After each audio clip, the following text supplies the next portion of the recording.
Welcome everyone to our Igniting Cultural Capital series in partnership with UBS. As longtime supporters, they are such an important ally for founders and funders, where culture is really key to building inclusive capital ecosystems. And for that, I am definitely truly grateful.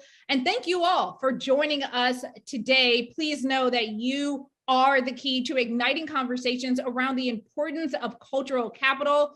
And for those of you who don't know me by now, I'm Corey Hale, CEO and co-founder of Culture Banks. And today we're going to be discussing the importance of igniting cultural capital within the education technology system. But before we jump into all of that, I'd like to start by having Jonathan Hodge join me. He's a senior vice president and senior portfolio manager for UBS.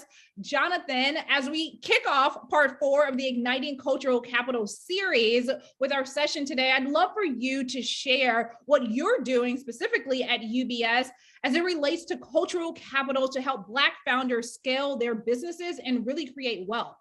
Thanks for that intro, and thanks for having me as part of this session. We really try to do a lot here, and we have a few goals that we like to focus on as it relates to that. One of the first things we always try to do is help bring the resources of these institutions, specifically UBS in this instance, to our founders and bring them into our ecosystem. Listen, at the end of the day, there's a myriad of resources that we have available, from partnerships created at Community Impact, which we try to level the playing field through these types of opportunities. We like to bring outside partnerships with investment banks or more relationship-focused resources like family advisory, retirement plan services, things of that nature. At the end of the day, my job is really to listen and guide these founders. And I always say I'm more of a financial therapist than I am an advisor, especially for our founders as they go through their journey. The second thing that we like to do, we spend a lot of time defining what the term wealth means to our founders, because at the end of the day, they're here building a business, and a lot of times we forget what the end goal of this really is ultimately all about. So we really want to start with being determined by some of the monetary connotations of what wealth actually means, because a lot of times we like to define wealth by just a number. But as we work through the layers of this definition for our founders, we really find that it means a lot more to them than just that. Certainly capital is a key component, especially as it relates to scaling companies. But with time, we recognize generally there's just a lot more. Wealth is also determined by how deep your network is. Who do you surround yourself with in growing the business, and ultimately community, as well as tends to come up as sort of the key components that we work with our founders. And third, and many others, but one of the last things I wanted to touch on here today is another service my team and I offer that not immediately come to mind, but is powerful, is helping founders define what is important to them outside of the business, right? Entrepreneurs are getting pulled putting their heads down and working within their business, but we work with our founders to help them beyond that and prioritize what they are building in this business and who are their stakeholders, whether that be family, the community, and really ultimately the legacy they want to leave. Well, you guys sure are doing a lot at UBS. Are there Jonathan, any other catalysts UBS actually uses to tap into creating a more inclusive capital ecosystem? Yeah, there's a few here we wanted to touch on, is to have UBS reimagine the power of investing and connecting people for a better world. That's certainly one of them. There are a number of groups at UBS that are working to ensure that Black founders at the forefront of leading and driving the innovation economy that are recognized and invested in. One of the teams here, especially at UBS, is Community Impact of Americas, which infuses cultural capital into its work at the firm by driving inclusive growth for communities that not only historically, but continue to be denied truly equitable access to opportunity and capital, specifically women and people of color. The team focuses on developing programs and partnerships that center founders who have been under-resourced and we just try to level the playing field and accelerate the growth of their companies. I know that Community Impact team is excited to work with a longtime partner like Culture Banks on this series to change narratives, and I'm looking forward to continuing the conversation. All right, perfect. Thank you so much for joining us today, Jonathan. All right, guys, we're going to move into the next part and introduce some of our panelists. Let's jump right into our conscious conversation around igniting cultural capital. Our excellent panelists today include Erica Harrison and Arnell Ansong, who are co-founders of Edlift, which is a YC, which stands for Y Combinator, backed tech startup that is the first place companies go to find, engage, and hire diverse technical early talent. Through their platform of study tools and online cohort-based support, Edlift is growing the largest pool of the most sought-after student talent. Erica and her co-founder became two of the youngest Black women to raise over $1 million in venture funding. After raising from investors such as Kleiner Perkins, Village Global, Concrete Rose, and notable angels like Jeff Weiner, Erica was also actually featured on Forbes 30 Under 30 in education. And her co-founder, Arnell, who I previously mentioned, she is the CTO of this startup. And she received her undergraduate degree from Stanford and is a former Bain consultant and Google software engineer. Now, we also have a pioneer for entrepreneurs of color and venture capital, co-founding partner Sean Mendy from Concrete Rose. He is a Bay Area native who has spent his career working to close opportunity gaps in Silicon Valley. Prior, though, to Concrete Rose, he was an executive at the Boys and Girls Club of the Peninsula and an advisor to the Chan Zuckerberg Initiative.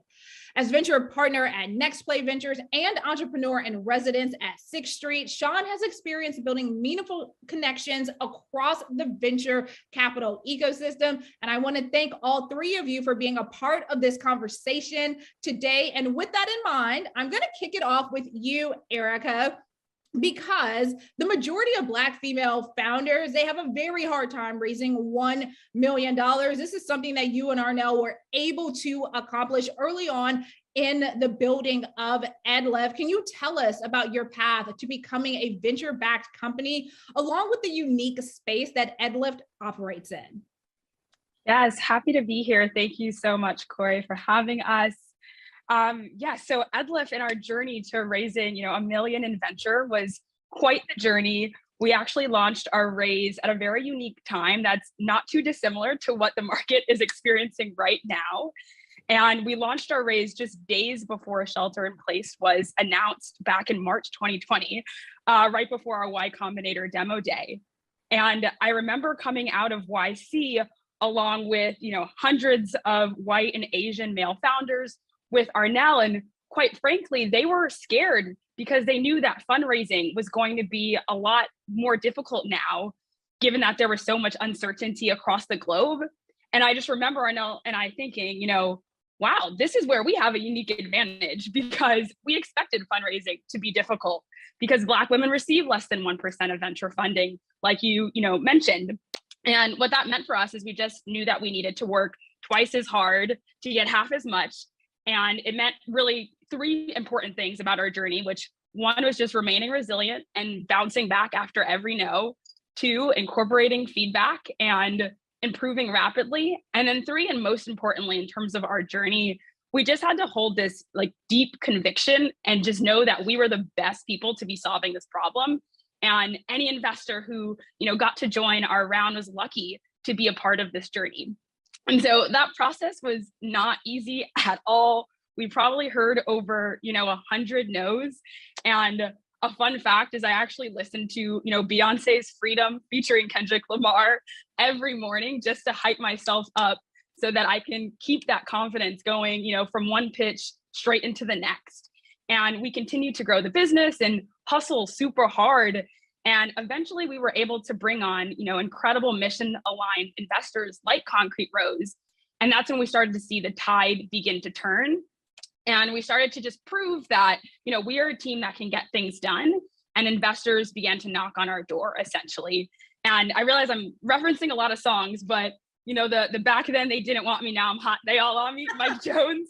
That was really resonated at that time, and how we were able to close our oversubscribed, round actually 2 years ago on Juneteenth to the date. And so that was our fundraising journey and process. And really quickly to answer your question about kind of the space that Edlift operates in, it's one where we help people achieve things that they thought they once couldn't and connect them to companies that need them. And Arnell and I started Edlift because, computer science changed our lives, and we almost didn't end up pursuing it because we never imagined ourselves in tech and didn't see a space for us there.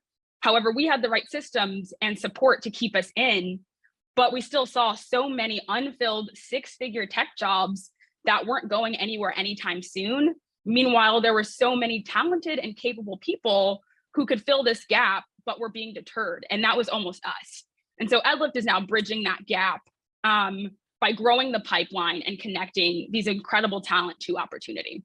I love that. And I love all of your music jobs, especially a girl like myself, originally from Houston, Texas. So we love Mike Jones out there. But I love what you guys are building, and the fact that you said, hey, you know what, investors, you have an opportunity to get on our team. It's a privilege to work with us. That means that we got to take it over to one of your investors, Sean Mindy from Concrete Rose, because Sean, investors typically, right, they invest in people who look like them, that are from their community, but 70% of venture capitalists are white, 26% are Asian, and only about 3%, which actually I think is closer to 2% of them, are Black. So from Concrete Rose's perspective, can you share why, even wanting to perhaps prioritize at times investing in underrepresented founders can create an untapped market opportunity for your fund? Yeah, I think it's not necessarily creating a market opportunity. I think it's just addressing a market opportunity. I think that it's very clear.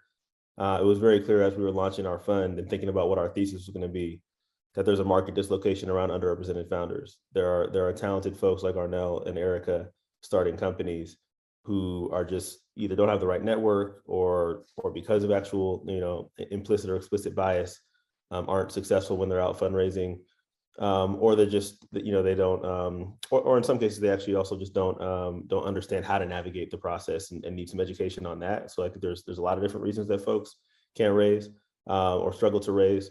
I think, you talked about folks investing in folks that look like them or are from their communities. I think a major issue that persists today is that folks invest in folks that they've worked with previously.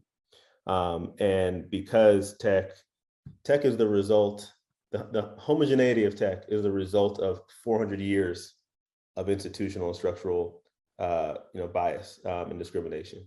And it's less so explicitly folks saying, I don't want to invest in Black people, to folks just not knowing Black people, not knowing how to interact with Black people, not knowing, not taking the time to get to know Black people, not having those networks. And so I think what we noticed as the 5 partners who are now at Concrete Rose is that we've got these networks, we know these founders, and the fact that the current venture infrastructure is not recognizing them, is not seeing them, gives us the advantage in terms of looking where other people aren't looking and seeing what other people aren't seeing.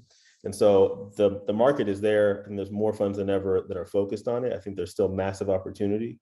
I spent time with 4 or 5 other GPs over the last 48 hours who I would consider peers who are focused on the same space. And the only time I see them on deals is when they send them to me. And so I think that there are so many founders who continue to be overlooked. There's so much opportunity that continues to exist, and there's this massive market dislocation that folks are going to make money addressing. And we're happy to be on the forefront of doing that. Yeah, well, I know that you guys are invested in several different companies that my friends run. So you guys are definitely doing the work, so to speak, to make sure that we're able to get capital flowing to these diverse entrepreneurs. Arnell, I want to bring you into this conversation, especially as a CTO. There's nothing that makes me happier than seeing Black women doing tech at the highest levels of entrepreneurship. And I know that you guys are growing this large pool of some of the most sought after student talent. In your opinion, Arnell, what role do you feel like cultural capital plays when it comes to the tech side of things and creating access to a bigger share of that market for Edlift? That's a great question. Cultural capital has a lot to do with it. I think one of the reasons we're excited to be growing this pool that all know each other and are all growing alongside each other is that it really matters who you know in terms of the goals that you set for yourself and the things that you become excited to do. Both Erica and I did not study computer science in high school because it just didn't seem like a thing that we should be doing. And even getting into tech, it was, for me at least, finding another friend who was a Black female in the grade above me who was interning at Pinterest that made me get really excited about the idea of being a software engineer. And so we believe really strongly that it's like who you know, who you're seeing that really impacts things. And we want the students that we're working with to be connected to the right people. And something that makes us excited is that this network reinforces itself. And we're already seeing this with some of the earliest batches of students we've been working with, where they're starting to refer each other to jobs and internships at Google and other tech companies. And it's not just the referrals, right? It's even the basics of how do I apply to this job? How do I make sure I'm prepared for the interview? All of these things that, you know, if you don't know the right person, they're kind of invisible fences that keep you out. Yeah, and as our students just become some of the most sought after students in the market, that only reinforces kind of the group of students we're building and how well we can prepare these students for roles. I love that you guys are not just doing this to help create, you know, more diversity within the broader like tech ecosystem, but the fact that no one thought about doing this before, yet they love to complain about talent and pipeline problems, which is like, I really hate when people are like, we just don't know where the pipeline is. Like, oh, okay, because diverse candidates just are only, I don't know, doing very basic jobs. Like, that's not true. They're out there. You guys aren't looking, but you all at Edlift are making this so much easier. And every company, really, organization should be grateful for the work that your company is doing. That's just my personal biased opinion. All right, Sean, I'm going to bring it back to you now, especially when I think about the broader investing ecosystem. Is an inclusive investing strategy and really helping build up diverse-led startups something that's a major key to success for the broader ecosystem? I think it is possible to succeed without doing that, as evidenced by the many firms that have succeeded financially without employing this inclusive strategy. I think to start something new, I think it's absolutely critical. I think you're not going to beat the incumbents doing the same thing that they've been doing, and there's massive opportunity around it, as I talked about earlier. And then I think when it comes to actually building companies, like the difficult task that Erica and Arnell have decided to take on and have been working on for the past 2+ years, diversity absolutely drives better performance. There's all types of data to support that. I think UBS also has done research that they've released around that as well, in addition to every major institution. The more diverse perspectives you have in the room, the more diverse opinions, the more diverse life experiences, the more diverse ideas you bring into a room, the higher likelihood that you're going to get to the right answer and to the right decisions. And so I think the best founders that we work with are absolutely thinking about how am I ensuring that I have folks around the table who think differently from myself and are going to help me be a better leader and get to better solutions. And the chances of success rise dramatically when you pull together a group of people like that. But I won't say that it's the only way to succeed. Because we have absolutely seen folks who have built great companies without doing that. The risk there, and I think actually the most important thing, is that to build the types of companies that will shape the world in the way that I think folks who have shared values of the folks in this panel have, the way that those companies are built and the way they impact the world also is improved by having diverse perspectives in the room, having diverse experiences and diverse people. And so I think from just business performance to also business impact in terms of the world around us, diversity is an absolute imperative. Yes, I love that response. I'm going to get out of here with this one final question, which is really aimed at all three of you. So any of you can just decide who wants to start, but there are some positive like momentum shifts, right? We are seeing the needle move when it comes to this shifting paradigm around cultural capital. What else are we getting right that really keeps all of you extremely optimistic about this space? I don't know, Arnell, Erica, Sean, who wants to take it first? Yeah, happy to jump in. I think one of the things I'm always excited, especially just to see the progress that has happened. I think access to information has never been more accessible than it is right now. For example, YC Startup School has so many super high, value videos online, free for anyone to access. And oftentimes, because of the press we've received with Edlift, I have incredible founders from all across the country who reach out asking for advice and really tactical questions. And I can just send them this video that's the same knowledge that I got while I was in the YC batch. And so just resources that are out there that makes it easier for more people to break into the industry. That progress makes me really optimistic. And then the other thing that I'll just touch on is seeing more people be vulnerable and honest about their experiences in tech breaks down the high, barriers and I think myths around who is the right person in tech and what does the stereotypical, engineer look like. And breaking down those stereotypes and myths has become more consistent online and makes me more optimistic about, the future in this space. And to a twist on what Erica just mentioned, I think there are more people being thoughtful about the why of what they're doing and being really interrogating themselves and asking themselves what drives them. I mean, what they actually want out of the different things that they're doing. And I think that kind of consciousness is what helps drive change at a societal level. And so I've been really excited to see that consciousness, that questioning that more and more people are asking themselves as they're entering different kinds of jobs and thinking about the work they want to be doing in the world. Yeah. What about you, Sean? Yeah, to me, it's actually something you've contributed to, and that Erica and Arnell are great examples of. Is I think the demystification of startups and tech and venture is leading to many more folks deciding to do what they did, right? Like, for Erica and Arnell to have jobs at places like Facebook and LinkedIn and Bain, and to have had a path to a very secure livelihood and a very nice life, just staying on that track, but to decide to take the risk that they took.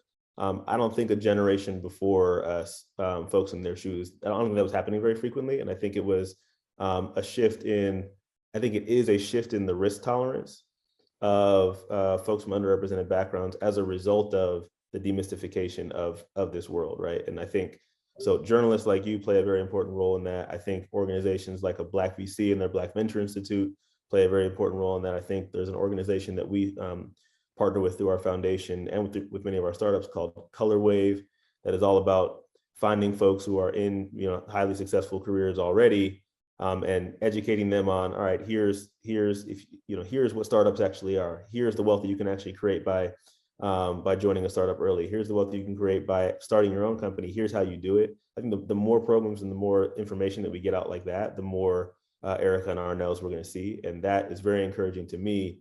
One, as somebody who just likes to see people who look like me win, but then also as somebody who's investing, the more Ericas I meet, the more Arnell's I meet, the better my fund's going to do and the more money I'm going to make from my LPs. So I'm all for that as well.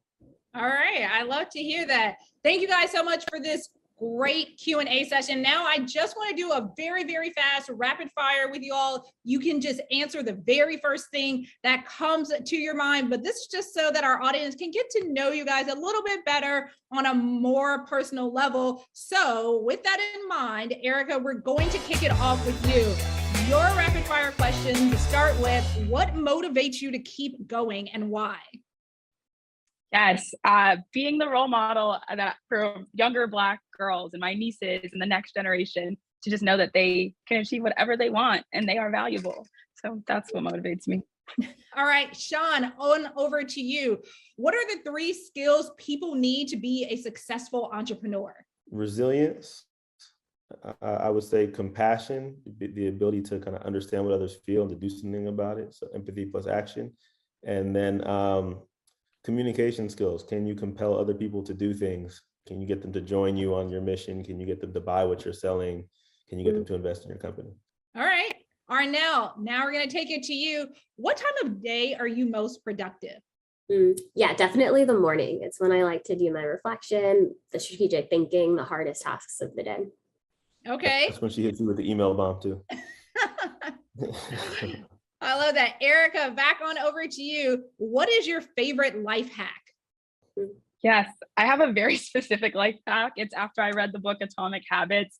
I actually have a note that goes back over 2 years on the Notes app where I have like very specific to-dos that I write the night before, right before I go to bed for the next morning. Like 7:30 a.m., meditate, 7:45, shower, workout. And it's how I've maintained a very specific routine and stay disciplined over the last few years. All right, that's a good life hack that I'm sure many people out there might want to adopt. Sean, back to you. What is the one app that you can't live without? I have 3 young kids, and I am, growing firm, Headspace by far. Shout out to Rich Pearson, who's also an LP in our fund. All right, Headspace, that's the app. Arnell, what would you say is the one book that changed your life? Yeah, there are a lot of really good books. Either Priya Parker's The Art of Gathering, which has helped me up level my hosting game, or Chimamanda Ngozi Adichie's Americana. It was the first book I read where there was a character like me getting her hair braided. And I think that did something for me as I was growing up. All right, I love that. This is the final question. It's going to go out to all 3 of you because at Culture Bangs, we are all about covering the business news for hip hop culture. Erica, the question is, what song is currently on repeat on your playlist?